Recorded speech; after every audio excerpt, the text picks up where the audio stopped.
30 years after it first aired, the galaxy's last best hope for peace is back in a feature-length film from Warner Animation? Sure. Okay. Does it live up to the legacy of one of the most beloved sci-fi series of all time? Well, let's find out. Hello and welcome to Breaking Geek Radio, the podcast, the premier flagship and international podcast of LRM Online and the Genreverse Podcast Network. I'm your host, Brandon Jones, and as is our practice, when everyone is away, then I take that opportunity to talk to you about Babylon 5. So, what does that mean for this episode? So, for this episode, we're going to be having a conversation about The Road Home. The Road Home is the newest film in the Babylon 5 universe, and it is written by J. Michael Straczynski, and right now it sits at an 80% on Rotten Tomatoes from the critics. However, it does not have an audience score, which is a little disconcerting given what we'll talk about in a minute. So let's see what's going on here. John Sheridan unexpectedly finds himself transported through multiple timelines and alternate realities. Along the way, he reunites with some familiar faces and discovers cosmic new revelations about the history, purpose, and meaning of the universe. So let's start at the top. So Siri's going to tell us what the universe means. Hey Siri, do not disturb.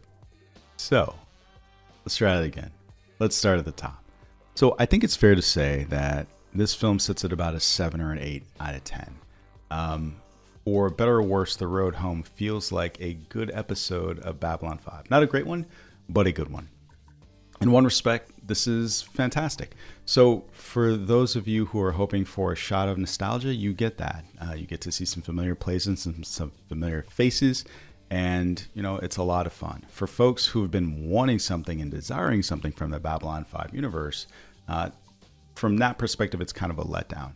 And it doesn't do much to move the ball forward within the lore of the universe unless you think of this as an attempt to expand the multiverse and assist in the upcoming reboot. But we'll talk about that in a little bit. So at the outset, I think the first thing I can say is that the animation is good, and it reminds me of a less detailed What If. There are some benefits to this and obviously some downsides. So with a fresh coat of paint on here, the station looks fantastic. So Babylon 5 has never looked better. You get to see Earth destroyers, you get to see Star Furies, and you get to see White Stars, and all of those ships, they all look fantastic with this fresh coat of paint on them. There's also a little bit more action, and so all of these things that happen, especially what would have been CGI in the live action version, are benefited because they're not being created by a Commodore Amiga in this animated version. So the downside, though, is that the fact that I don't think that the shadows fared better getting more detailed designs. They look like giant ants, which they might have been originally designed to look something like that, but it doesn't look particularly good in a high definition, more detailed environment. In addition to that, for whatever reason, I had a really hard time telling the difference between Lockley and Ivanova. And so, it's kind of an interesting thing. I'm curious why that was, but, we'll see. If I'm being perfectly honest, not only does this remind me of What If visually, in terms of the story, it also reminds me of that. So I already talked about the multiverse aspect of this, but this is a remix of a world you already know. So while it's nice to be back in this universe, ultimately, the plot is kind of inconsequential to the overall lore of the universe, which makes it mildly frustrating. And I'm going to be talking out of both sides of my mouth here. So it kind of left me wondering, do we need more Babylon 5 at this point? Or is it better to let it go and just enjoy it as something from our past? It is great that the Clone Wars is able to weave in and out of live action, but that's a relatively unique situation. So rather than feeling like a continuation, this feels more like a stopgap. And, that's a little bit frustrating. So given its pedigree, it should come as no surprise that, this movie is well written with humorous dialogue and just really fun, clever references to the original series. The actors who are still living did a great job reprising their roles. Sheridan in particular seems to have benefited from the shift in animation. There's a fair bit more action for him to do. And he's also usually on the live action show relegated to the straight man character. And in this, we get to see a little bit more humor, especially when we get to see there's a scene between in the opening. So the opening scene, there's a scene between Dylan and Sheridan. And so while Rebecca Reedy, who is the young woman who stepped into Mira Furlan's role after her untimely passing, it doesn't quite hit the same playful notes that Mira Furlan is able to do, but playing opposite Bruce Boxleitner, she does a good job, and JMS does a really good job with the dialogue here. And so what they're showing is what this power couple is like in their domestic lives, which is fun. I enjoy that. For the rest of the cast, it was great to hear the voice actors together again. JMS went as far as reaching out to the actors who are still living to get their blessing to have them play alongside new folks and have them replace the folks who have passed away. And unfortunately, there are quite a few of them. For me, there were quite a few standouts. The one that I enjoyed the most was Zathras. And I can't tell, so he's played by Paul Giet.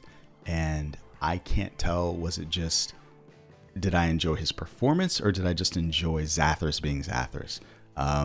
He is a character that irritates the hell out of everyone on the show. But as an audience member, he's like, I laugh every time I see him. And it's hard not to enjoy. We also get Reedy, who I've already mentioned, as Delenn, who does a decent job at that. And Phil Lamar as Dr. Stephen Franklin. It should also be noted that I find it pretty amazing the way that Peter Jurassic is able to just slip back into the Londo character as one does, like a favorite slipper. And it's quite amazing. Like it was fun to see him again. My only wish would have been that he and Andrew Morgado, who is the person who replaced Andreas Katsalas as Jakar, had a few more scenes together.